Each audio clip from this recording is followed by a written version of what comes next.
Yes, you are listening to the Ready, Set, Retire radio podcast with Steve Anzuoni. My name is Jessica Forkel. Get more details on the website at fairwayfinancial.net. You know, when folks leave a job, it's common to roll a workplace retirement plan into an IRA. But what you can't do right now is move personal Roth IRA money back into a workplace plan. Now, listen, when I read that, I go, well, wait a minute. Why would you want to move the Roth IRA back into a workplace plan? And we're going to get to that in a second. But Congress is considering a change that would allow Roth IRAs to roll back into that workplace Roth plan. Again, why would anybody want to do this? Pros and cons. Steve, talk to me. Yeah, I'm one of those cons. I would rather see people roll money out of the workplace. Yeah, I don't get that. Yeah, I don't think it's a big deal. Personally, I like control. And I do have a Roth 401k at work. I'm the administrator. I mean, it's my 401k plan, so I'm allowing it to stay there, and I'm controlling the situation. The biggest thing that people don't understand is the fees that are involved sometimes, when you're at work, and the lack of control, right? When you're saving for the future, if you're in your, let's say, late 40s and 50s, and you're still piling away the money. And by the way, as you get into your 50s, you can do catch-up provisions, and you can plunk a lot of money. There's a word, plunk. We don't use that enough either, Jess. But you can plunk a lot of money in there. I'm talking like $33,000 a year into these plans. It can really help you catch up if you're one of those people who are behind, if you will. So there's good things about them in the 401ks. The tough part is, of course, you have no control over the fund. That's the employer's responsibility, and they'll choose the custodian as they see fit, not as you. But it's a great place to accumulate wealth for the future. It really is, in my opinion, the best way to develop a bucket of money for the future. And Roths, of course, are all tax-free. And people love that word, Jess, tax-free. I love that word. What are you, crazy? Rolls off the lips. But you know what? As good as it sounds, there's always a price you pay for something. So if it's tax-free, what that means is you're not getting the deduction in that year. And so a lot of people, while they're working, they might be in a higher tax bracket and feel that the write-off is more important than the tax-free aspect. And a lot of people feel that way. I certainly felt that way when I was in my 50s contributing. And it is the traditional way to go. But the future, I think, is tax control. And that's the word that people like to hear. And again, there's no free lunch. And for folks who have all their money in the traditional 401k, that's when you have to start backtracking and ask yourself, okay, is there a better way? And maybe the word better isn't right. Maybe is there a different way that I can control my taxes in the future? Because technically, Jess, if you plan right, okay, are you ready for this? Are you sitting I'm down? ready. I'm sure am. I'm ready. You can literally retire tax-free. Stop it right now. I'm telling you. Don't play with me, Steve. I'm not. If you plan correctly, you can retire and pay no taxes on your income if it's in the right places. Now, most of us don't have it in the right places yet, but that doesn't mean you can't get it there. And that's part of what I'm going to talk about at the live workshop and part of what's in my book, Tee Up Your Retirement. It's all about education. Because we get our education while we're working mostly from the 401k plans, right? All right, here's a quick example. So a lot of my friends are close to retirement. And Sure. They're always talking to me about, Steve, what about this? What about that? So, of course, they're my buds, so I just give them my thoughts and stuff while we're on the golf course. And one of them is seriously considering retiring by the end of the year. And I said, well, be careful of that because, A, you need a plan, not only financially, but socially. What are you going to do when you stop working? He's like, well, I'm going to fish and this and that. I go, well, that's great. Here you can fish in the summer and spring and fall, but in the winter, I know he's got the place in Florida, so he might sneak down there. But I'm like, well, wait a minute. Isn't your wife still working? So, and a lot of people listening probably are going through this right now. Do I retire? Can I retire? And if I retire early, what's the deal with Social Security? And what's the deal with pension? He has a pension. So he's one of the fortunate few that has a pension, Jess. We're very rare. So there's a lot going on there. And I've convinced him that, look, it's not a simple process, and it involves way more than talking to your 401k people, because the only thing they really care about is the money in the 401k and keeping it. So like when he leaves, they're going to be like, hey, we want that money. We want to manage it. Give it to us. Do this, do that. And I'm like, well, that's not the advice you need. What you need is tax planning advice. What you need is putting together the bucket advice, when to take the money, to not put you in a tax trap, to not put you into paying more money for Medicare Part B, right? That IRMA thing that everyone's bringing up. There's a lot of questions, and he learned that really quick, having just a 10-minute conversation with me in the parking lot. Wow. So let alone what he's going to learn when we sit down and chat soon.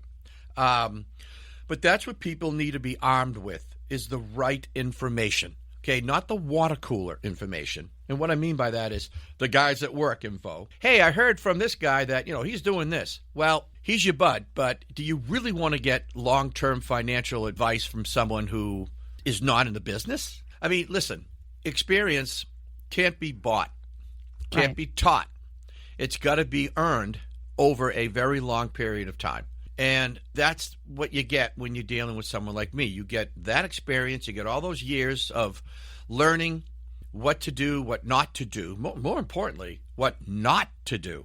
And I've talked to so many people who are over. So get this, here's another little tidbit. If you're 59 and a half and over and still working, did you know that you can roll over literally all or part of your 401k into your personally controlled IRA without paying taxes on the transfer? Did you know that? I didn't. That's amazing. Yeah. And by the way, you won't get that information from your 401k administrator. Why? Because they don't want the money to leave. They want to keep it there. And I'm not faulting them. That's their job. Fine, keep it there so they can keep getting paid, whatever. Sure. But is that in your best interest? Is that the place for all your money? So now you have an opportunity to take a piece of that and put it somewhere else where maybe it's a different risk category. Maybe it's going to perform something different than what you have. So again, it's all this teaching process, which is why it's so important. And I thank everybody for listening, and I appreciate all the audience we do. But look, if you're going to listen, be proactive. Pick up the phone, make a phone call. Say, Steve, what's all this stuff about? I don't charge a fee to sit down and chat. I can not only give you great ideas, I can also prevent you from making a big financial mistake. And I also can call the people who have your money now and ask the questions that you don't know what to ask to get the right information out, because the right information is extremely valuable. Listen, just make a phone call, have a sit down, and just get some great knowledge and ideas from someone who's been in the biz for over 30 years. And that is only going to cost you a little bit of your time, and it's worth getting solid advice from someone who's been around a long time. So just let them know how to do that. Again, yeah, this is a great opportunity for you to sit down. It's complimentary, no cost, no obligation. Sit down with Steve for that comprehensive retirement review. Allow Steve to look at everything you currently have in place. And he's going to identify the pain points, the good, the bad, the ugly, if you will, and also offer different tools and strategies to obviously put you in a better situation of where you are. Again, it's all about education. Knowledge is power. When you call today and you make this time to set up, it can be a quick phone call. It can be in person, obviously. This comprehensive retirement review. We'll also give you a copy of Steve's book, Tee Up Your Retirement. That phone number, 508-552-3230, 508-552-3230. That website, fairwayfinancial.net. So here's a little challenge for you. Take a look at your next retirement account statement. Look at it and tell me, can you say what you're paying in fees? They can show up really in all sorts of different places. It might say advisor fees, fund expenses, commissions. I mean, and a lot of it is just quietly coming out of your account, you probably feel like, well, am I even missing it? So what's a simple way to help get a handle on these fees that you're paying? Well, here's Jason Kephart with Morningstar. So you really want to keep in some rules of thumb, like your all-in costs. Like if you have $100,000, what did you actually pay in fees that year? Whether it's commission, fee-based, or fee only. And what is your total cost? We think the average in the industry is probably around 1%. That's what gets bandied around a lot. So if your fees are significantly north of that, I would maybe ask some more questions. And if they're significantly under that, maybe you're getting a good deal, or maybe there are some services you're not being offered that, others might be. All right, so let's break this down a little bit, because when I hear fee, I think, well, that's what I'm paying to get the value out of what I have or what someone's doing for me. So How should someone evaluate whether the fees they're paying are actually worth it? Yeah, that's a great question, because a fee is not necessarily evil. If you're getting value for that fee, if you have an outstanding doctor and he's charging you for whatever he's doing, but the results are fantastic, that's what you're paying for. That's what you're getting. The old adage, right? You get what you pay for. So if you have, for example, the 401k, unfortunately, you don't have as much control, because if you don't like the fees, then don't contribute. You know what I mean? Well, I guess. You can't call them and say, hey, I don't like what you're charging me. I'm leaving. Because where you going to go? Unless you just contribute into your own IRA, but then you're limited to $8,000 a year, whereas the 401k could do over $30,000. So you just want to know a little bit about what's going on. And let me tell you something. It's not easy to decipher. Now, if you have private money with a private money manager, very easy to decipher, because they have to fully disclose. And what Jason said is right. Around 1% is the rule of thumb that a money manager charges. Okay, that's what my guy, I think, charges, right around there, unless you're talking significantly high numbers, and then they discount it. But again, it's all about the value. So if someone's charging you, I don't know, say 1% on $500,000, that's $5,000 a year going to fees. So that's the hard part for people out there, is determining, number one, what the fee is, and number two, if their person is worth it. So here's an example, and it's just a smaller amount, but it just came up the other day with an existing client who had some of her money somewhere else, which is fine. I don't mind that. But I do mind when it's not performing well or not the right place. So she had a variable annuity that was issued in 2015. So a variable annuity is a securities annuity, which I do not offer in-house because I don't do securities in-house. My guy, Vincent, do securities, and he avoids variable annuities like the plague. He just won't do with them, and here's why. So she put in $50,000 11 years ago, and her account is worth $58,500. Yeah, that's $8,500 over 15 years. That's a pathetic return. It's less than 2% a year. Here's why. The fees in the contract were about 3.3% a year. Wow. Now, part of the reason why is because the variable annuity has a death benefit guarantee of at least what you put in, but that's a high price to pay for a death benefit guarantee. That's not helping her while she's here. Right. And then it had another rider on there that guaranteed her $4,400 for life. I don't think that's going to keep her afloat. Now, sometimes income riders are awesome, and I love them in the right position, in the right spot. But when they're used in products that you'll never use, you'll never turn that income rider on, ever. Why would you give up a lump sum of money for that little of income? And so when I talked to her and I looked at the statement, I said, listen, you've got other monies with me. We've done pretty good. This particular product I'm not a big fan of, and here's why. Okay. So we uncovered the fees. And I said, you've only earned less than 2%. I said, you could have done better in the bank. And we need to move that. Now, fortunately, the IRS helped us here. And she can move that to another type of annuity with no fees, a higher guaranteed rate, and the opportunity to use the S&P 500 in this case, up to, I think it's around 10% of the gain, and zero of the losses for zero fees. And she's like, oh, my goodness, well, that certainly sounds better. I says, well, the IRS will allow you to do that without paying the taxes on the $8,500 gain. Yeah, it's called the 1035 exchange. It's written into the Internal Revenue Code. So in other words, they're going to allow you to trade in an older product that doesn't fit your needs for a newer one that does fit your needs without paying the taxes. Wonderful. So that's what we're doing. But that's just a little example. I mean, listen, folks, there's a lot of rabbit holes you can climb down.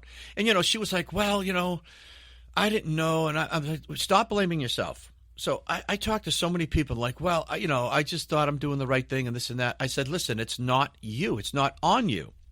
It's our job as professionals to educate our consumers about what is available out there. Whether we offer it or not, okay, is irrelevant. We need to educate consumers about what their availability is, period. And once we do that, then people are empowered by having more knowledge and can make a better decision. It's that simple. If you don't know what's going on, how can you make a good decision, Jess? How? So that's what I'm here to do. That's my job, is to just educate, to help people. That's why I still do the seminars after all these years. I love getting up front of people and talking and educating and see their eyes open wider and say, I didn't know that, or I didn't know this. It's fun. I love it. It's not work for me. That's why I'm never going to retire. I just love doing this. So if you out there are in the same position, and I know most of you are, and we've gotten a lot of calls recently from local folks, and thank you, who've come in, and we appreciate you coming in. We love seeing you, and we love sharing ideas and helping. So look, just you're listening to the show, just pick the phone up and just say, hey, what's all this about? And I can meet you here. I can meet you in Plymouth, where I live, at that office up there. I can do it over the phone. So any way we can help. I can meet after hours. I have meetings at 6 o'clock at night still, Jess. I love that because people are still working. People are working. So I'm like, look, you want my help? I'm here for you. I can't meet you at 6? Fine, I'll meet you at 6. Who cares? So that's what I do. So anything we can do to help get some knowledge into you and to help you make better decisions, we're all for that. So let them know how to do it, Jess. And I'm excited. I look forward to talking with people. This is what I love to do. So call in. Let's have a chat. Get more details on the website, fairwayfinancial.net. That's fairwayfinancial.net. Steve Anzuoni is a licensed insurance provider by the Division of Insurance and is not registered as an investment advisor. Insurance and annuities offered through Steve Anzuoni, Massachusetts Insurance License 3851053. Annuity guarantees rely on the financial strength and claims paying ability of the issuing insurance company. Read your contract for restrictions, limitations, or penalties. Steve Anzuoni is not licensed in all 50 states. To find out if Steve Anzuoni is licensed in your state, please call 508-398-3337.